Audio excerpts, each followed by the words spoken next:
বাসুনা বিনা ইল্লা ইহদাল হুসনাইন ইম্মাল ফাতহু ওয়া ইম্মাশ শাহাদা।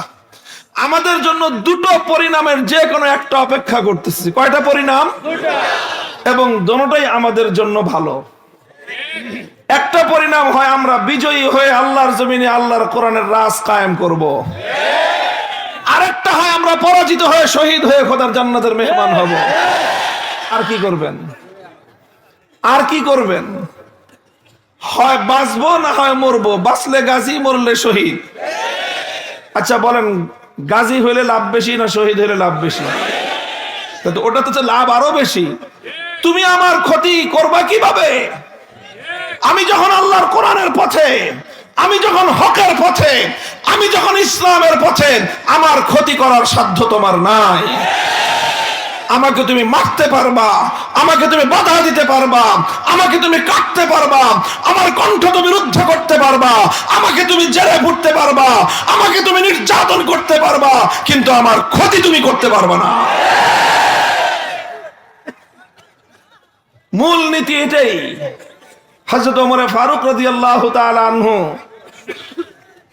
একটা প্রসঙ্গে নবী আকরাম সাল্লাল্লাহু আলাইহি ওয়াসাল্লামকে বলেছিলেন, আলাসনা আলাল হক্কি ওয়া হুম আলাল বাতিল।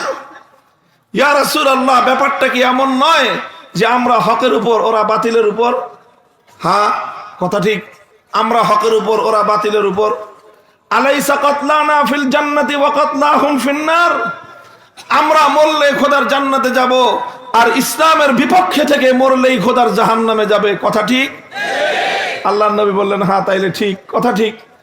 কথা তো হিসাব পরিষ্কার, হিসাব তো পরিষ্কার। আমি কোরআনের কথা বলবো, তুমি আমাকে বাধা দিবা, লড়াই বাঁধবে, আমি মরলে জান্নাতে যাব। কোরআনের কথায় বাধা দিতে গিয়ে তুমি মরলেই জাহান্নামে যাবা। তো নমনে আমি হব কেন?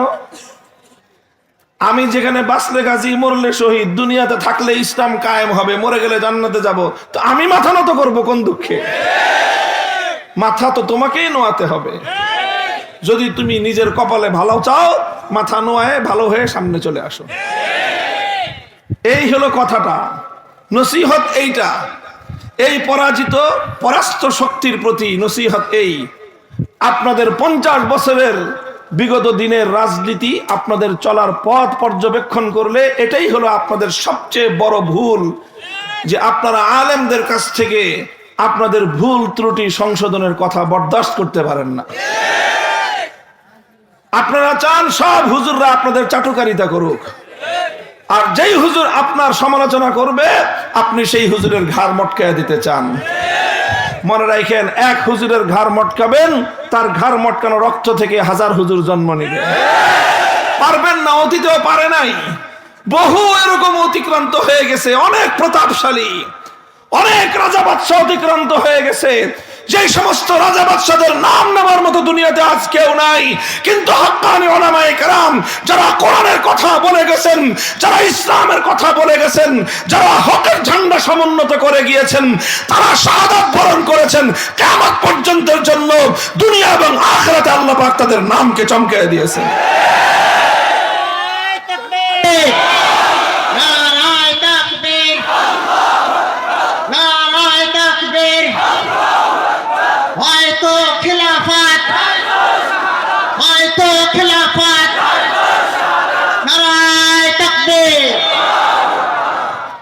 এই একটা কথা বললাম, এটা সকলেই মনে রাখবেন। যারা এই ধরনের স্বভাব রাখতেন আগে, যাদের এই ধরনের স্বভাব ছিল, স্বভাবগুলো সংশোধন করে নেবেন। আলেমদেরকে, যে সকল আলেমরা সমাজে কথা বলে, তাদেরকে নিজেদের অধীনস্থ মনে করবেন না, বরং তাদেরকে নিজেদের নেতা মনে করবেন। তাদেরকে নিজেদের নেতা মনে করবেন, খালি হুজুর মনে করবেন না। তাদেরকে নিজেদের কি মনে করবেন? নেতা মনে করবেন।